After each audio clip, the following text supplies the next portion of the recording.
You know what I've been thinking about lately? Nick Robertson. And I've been thinking about this kid. Why does he not have a contract signed? Like, listen, I get it. He wants to have more opportunity. You know, he believes he deserves more opportunity. But, like, why? Why does this guy think he's so good? Like, he's pretty good. He's got potential. I like him. But, like, getting boosted along like this is reserved for guys like Matthews and Nylander, right? Does this guy just think he deserves a top 6 spot? I don't understand what's going on right now with this guy. If you look at his stats, every single year he has progressed. Every single year. There was that one year where he was pretty much injured, but every year he's gone to junior, he's done his thing in the minors. And apparently he was just really, really pissed off that the Leafs used him for cap flexibility. But I don't know, man. I don't know what this guy's doing. I really don't know what this... He has no trade value. The Leafs have no reason to want to trade him unless there's value for it. Like, I just can't believe this guy hasn't signed a contract yet. I really can't. And I can see no other solution than him just signing a contract and showing up to camp. That's where I'm at right now. I've just been thinking about this lately because I figured to myself, oh no, he's going to sign a contract eventually. Of course he is. Like, he has no leverage, and the Leafs are doing the smart thing by just don't give this kid an inch. He's hardly even a 40-point player. Don't even give him an inch. Like, seriously, who does this guy think he is? Although, to be fair, he was drafted 50th overall by the Leafs. I mean, he had an unbelievable junior career. Everybody knows that. He was really good in the minors. He's got potential.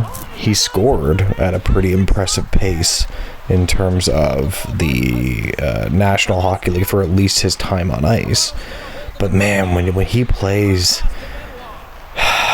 I don't know. A lot of Leaf fans, if you're a Leaf fan, you actually watch him play regularly. Like, he'll turn the puck over like 8 times in his own zone. And then he'll go down and like snipe a pretty decent goal. But I understand why or Sheldon Keefe and probably, all the other coaching staff had an issue with him. He had an issue with turnovers. He can't win a board battle to save his life. It's just, I don't know what he's thinking right now. And if you look at his AHL comparable stats to other players that are at that age in the AHL when he produced, he was producing comparable to some pretty good players, Like, you thought, oh, maybe this guy was going to be like our DeBrincat, you know what I mean? Like, maybe he was going to be our DeBrincat or something like that, but that has not worked out so far, Do I think Nick Robertson could score 50 or 60 points? Sure, of course I do, right? After he turns the puck over 8 times and loses 10 board battles, yes, I do think he could score 50 or 60 points. Listen, I know I'm roasting this kid pretty hard, but seeing this young guy with almost no clout in the league hold out on the Leafs, I hope they just hold out and don't give this kid a friggin' inch. Don't give him not even 1 inch. Not even 1 inch. The Leafs are known for bowing down to their players like crazy anyway. It's getting ridiculous up to this point. The least you can do is not do it to this guy. You know what I mean? Don't do it to this guy. And maybe you could genuinely figure out a situation with another organization that has another disgruntled young player or something of the matter. Maybe that's possible. I think if that was going to happen, it probably would have already happened by now. But honestly, man, I've just been thinking about this lately. We're gearing up for a new season. We have August. It's the end of August. Training camp's right around the corner. Early October. You all know how it gears up. Like, what is this kid thinking? Like there's no way this guy's gonna miss training camp. Like I can't imagine him. He's, he seems like a very motivated guy. And again, I keep on going back to this, and I'll say this again.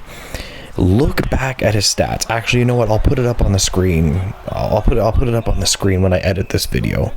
Look at his stats. Every single year, he's gotten a little bit better. He's made progress. Like, what did this guy could think? He was Nylander or Matthews, that he was just going to be handed a top 6 spot? Like, buddy, you're not as good as those guys. Like, I swear to God, there's something going around the Leafs locker room where all these guys think they're way better than they are. Like, I just don't understand it. But here's the thing. I'm not going to lie to you. I'll say it again and again and again. I'm not going to lie to you. I was really happy with Nick Robertson. I do hope he stays around, because you never know what the guy could be. You never know what the guy could be. But when you see players getting third line time, here's the thing. Ask yourself this question. Does Nick Robertson deserve more than third line time right now by the way he plays? Like, yes, I know he scores on pace for 20 goals with only 12 minutes. I get it. He's got offensive talent. But does he really deserve it? It takes more than just talent to play in the top 6 of an NHL. You got to control play. You got to have neutral zone play. You got to be able to play in your own zone. You got to be able, you know what I mean? I get he's a winger, but still, you still have to be able to do your job and do it good. It's more than just scoring. Like, if you look at Nylander, for example, he's very good in the neutral zone. Like, Nylander is unbelievable in the neutral zone. He's so good. He kind of struggles in his own zone, but, he scores 40 Genos and tucks 90 points, and that's not Nick Robertson, though. I don't know. I just decided to talk some ish in bed, and I just wanted to think about this and really go on and on and on about this, okay? So, I don't know. I'll probably just leave the video there. Tell me what you think. Am I being too harsh on him? What do you think? Like, subscribe. Have a good one, guys.